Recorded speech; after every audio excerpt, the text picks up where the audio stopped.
श्री गणेशाय नमः. अवधूत चिंतन श्री गुरुदेव दत्त. श्री स्वामी समर्थ. जय जय स्वामी समर्थ.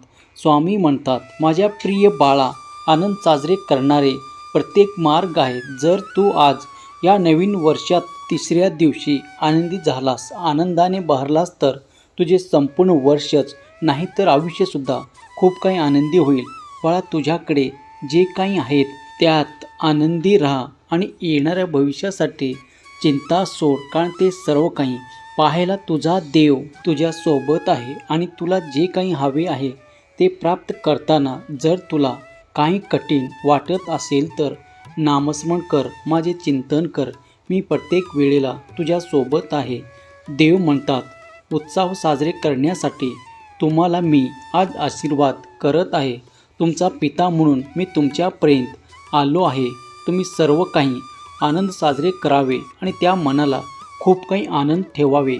तुम्हाला जे काही नाते प्राप्त आहे त्यातील गोडवा आनंद तुम्हाला प्राप्त व्हावा. प्रत्येक क्षणाला तुम्ही जे काही काळजी करत आहात ते संपणारे आशीर्वाद घेऊन आलेला हा दिव्य पवित्र संदेश तुम्ही पुढील काही मिनिटे ऐकावा अशी मी तुम्हाला आज्ञा करतो. प्रिय स्वामी भक्तांनो, आजचा हा दिव्य पवित्र संदेश तुम्ही जिथे कुठे ऐकाल त्या जागी ती पवित्रता निर्माण होईल. तुमच्या मनात, अंतःकरणात तो आनंद निर्माण होईल.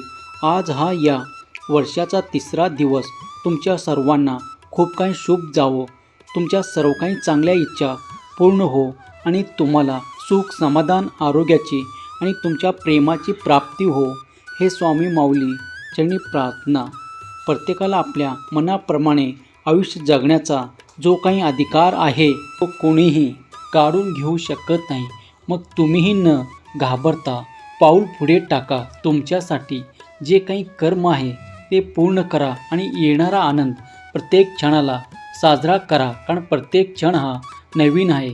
तुमच्यासाठी काहीतरी घेऊन येत आहे. त्याचप्रमाणे आजचा दिवस देखील अत्यंत शुभ फळ घेऊन आलेला आहे. तुम्ही यात तुम्हाला आवडते कार्य करा, तुम्हाला आवडत्या व्यक्तींना भेटा, बोला आणि तुमचे मन मोकळे करा. हा देवी पवित्र संदेश जिथे कुठे ऐकत आहात ती जागा पवित्र होईल. तुमच्या मनातील विचार अंतःकरणातून स्वामीमय होतील. स्वामीच्या सर्व काही आशीर्वादाने प्राप्त करण्यासाठी या संदेशाला एक लाईक करा. तुमच्या प्रियजनाला शेअर करायला विसरू नका. स्वामी म्हणतात, हम गया नहीं जिंदा है, या वाक्यावर तुझा अधिक भरोसा बसणार आहे. मला तुझ्यासाठी मी असे द्वार उघडत आहे. या नवीन वर्षात तुम्ही त्या द्वारात प्रवेश करण्यासाठी सज्ज आहात. जर सज्ज असाल तर होय म्हणून टाईप करा, कारण हे द्वार त्यांच्यासाठी, माझ्या प्रिय भक्तासाठी उघडल्यात जात आहे. तिथून येणारे आशीर्वाद हे तुमचे जीवनस्तर उंचावणारे आहे, तुमचे स्वप्न पूर्ण करणारे आहेत, तुमच्या अपेक्षा पूर्ण करणारे आहेत, तुमच्या इच्छा पूर्ण करून देणारे आहे. जर तुम्हीही तयार असाल, सज्ज असाल तर आपल्या कर्मात प्रत्येकाने मन रमावं. तुम्ही जे काही कर्म करत आहात त्यात संघर्ष जरी असला तरीही घाबरून जाऊ नका. त्या संघर्षानंतर तुमचा मोठा विजय निश्चित आहे. म्हणूनच त्या संघर्षांना न घाबरता सामोरे जा आणि तुम्ही तुमच्या प्रगतीचे द्वार उघडा, कारण तुम्ही त्या ठिकाणी ठोठावत आहात जिथे देव तुमच्यासाठी ते द्वार उघडणार आहे. देव म्हणतात, बाळा, तू माझ्यामध्ये निरंतर सुरक्षित आहे. तू माझ्या आशीर्वादाने परिपूर्ण बाळ आहे. तुला आता इथून पुढे कुठलीही कमतरता जाणवणार नाही. या द्वारातून येणारे आशीर्वाद तुझे कल्याण करतील, तुझं भाग्य उदय करतील. बाळा, तुझ्या अपेक्षा पूर्ण केल्या जातील. तुम्ही मागील काळात काही कष्ट सहन केले आहेत, पण आता इथून पुढे तुमच्या आयुष्यात तुम्ही ते चमत्कार अनुभव करणार आहात जे मी तुमच्या दिशेने पाठवत आहे. समजू नका, मागील काळात तुम्ही जो काही त्रास सहन केला आहे तो तुम्ही निरर्थक केलेला नाही. तो वेळ फुकट गेला नाही. बाळांनो, तुम्ही जे काही संघर्ष केलेले आहे, त्यात तुम्ही जे काही कष्ट घेतलेले आहे त्याचे सर्व काही चीज होणार आहे. त्यातून तुम्हाला खूप काही अशी उपलब्धी प्राप्त होणार आहे. कारण फक्त आत्ता काही काळ तुम्हाला थांबावे लागेल.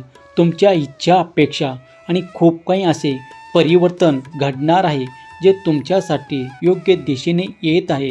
तुम्ही जर काही काळ विश्रांती घेत असाल तर त्या ठिकाणी देव तुम्हाला ती विश्रांती देणार आहे. देव म्हणतात, मागील काळात मागील वर्षात तुझ्या हातून तुझ्या बोलण्यातून काही चुका काढून गेली असतील तर त्यासाठी आज पश्चाताप करू नकोस, कारण सर्व काही मागच्या वर्षात गेले आहे ते मागे राहू दे आणि पुढे तुला ते कधीही पुनरावृत्ती करायची नाही हे मात्र लक्षात घे. आणि त्यापासून तुला जे काही प्राप्त झाले आहे त्यातून तू ती शिकवण घे बाळा. तुमच्या जीवनात जे काही अंधाराचे क्षण होते ते मी दूर केले आहेत. माझा प्रकाश तुमच्यापर्यंत येऊन तुमच्या जीवनातील तो अंधकार दूर करेल आणि तुम्हाला तुमचे जीवन प्रकाशाने उजळून निघताना दिसेल. देव म्हणतात, बाळा, संघर्षाच्या वेळेस तू घाबरू नकोस, कारण त्यावेळेस तुझे आणि माझे नाते अधिक घट्ट करणारी तुझी प्रार्थना आहे. त्या प्रार्थनेवर अधिक भर दे आणि तू पाहशील की तुझे होणारे संघर्ष कायमचे दूर होऊ लागतील. बाळा, मी तुझ्या दिशेने आशीर्वाद पाठवत आहे. तुम्ही आता त्या चमत्कारासाठी तयार केल्या जात आहात जे तुम्हाला हवे आहे.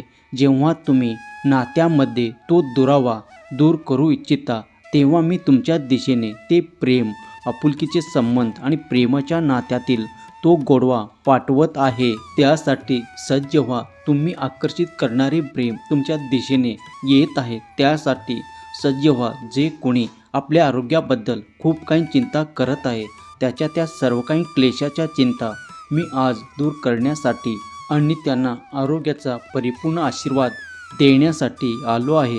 जेव्हा तुम्ही हा संदेश ऐकत असाल तेव्हा तुमच्या आयुष्यात खूप काही चमत्कार घडू लागतील.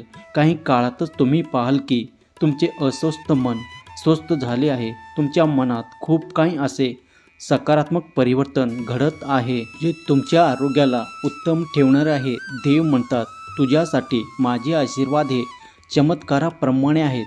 जर तू त्याचा मान सन्मान करशील तर तू ते सुख, ते आनंद प्राप्त करशील. स्वामी म्हणतात, बाळा, स्वतःला एकटा मानू नकोस, कारण प्रत्येक क्षणाला मी तुझी साथ देत आहे. तू आणि तुझे कुटुंबीय ज्याप्रमाणे सेवाभावाने सेवा करतात त्याचप्रमाणे मी ती सेवा, तुमची केलेली प्रार्थना स्वीकार करत आहे. त्यामुळे प्रार्थना करताना निरंतर करत राहा. हे सर्व काही माझ्यापर्यंत येत आहे, ते ऐकत आहे आणि तुमच्या दिशेने ते सर्व काही आनंद पाठवणार आहे. तेव्हा निश्चित राहा. तुम्ही मागील काळात तुम्हाला असे वाटत होते की ते गमावले आहे, परंतु आता ते आशीर्वाद सहज तुम्हाला प्राप्त होणार आहे. कोणीही तुम्हाला लुबाडू शकत नाही, कोणीही तुम्हाला हेरावू शकत नाही. जे काही आशीर्वाद येत आहे त्यावर तुमचा अधिकार आहे. ज्या काही आशीर्वादाच्या गोष्टी आहे आणि काही चमत्कार आहे हे तुमच्याकडून कोणीही कुठल्याही परिस्थितीत हेरावून घेऊ शकत नाही, कारण त्यावर तुमचे नाव कोरले आहे. ते फक्त देवाने निर्माण केले आहे, म्हणून ते तुमच्यापर्यंत येणार आहे. काही गोष्टी विसरून जा. ज्या काही कठीण वाटत होत्या त्या आता सोप्या केल्या जातील. तुमच्यासाठी अनेक मार्ग उघडले जातील. प्रिय स्वामी भक्तांना, तुमचाही स्वामी संदेशावर, स्वामीच्या चमत्कारावर, आशीर्वादावर विश्वास असेल तर आत्ताच्या संदेशला लाईक करा आणि माझा देव महान असे टाईप करा. स्वामी माऊली तुमच्या सर्व काही इच्छा पूर्ण करोत. या नवीन वर्षात तुमची आर्थिक प्रगती हो. तुम्ही सुख, समाधान आणि आरोग्याने परिपूर्ण आशीर्वाद प्राप्त करो. ही स्वामी माऊली चरणी प्रार्थना केलेली सेवा स्वामी चरणी अर्पण करतो. श्री स्वामी समर्थ. जय जय स्वामी समर्थ. धन्यवाद.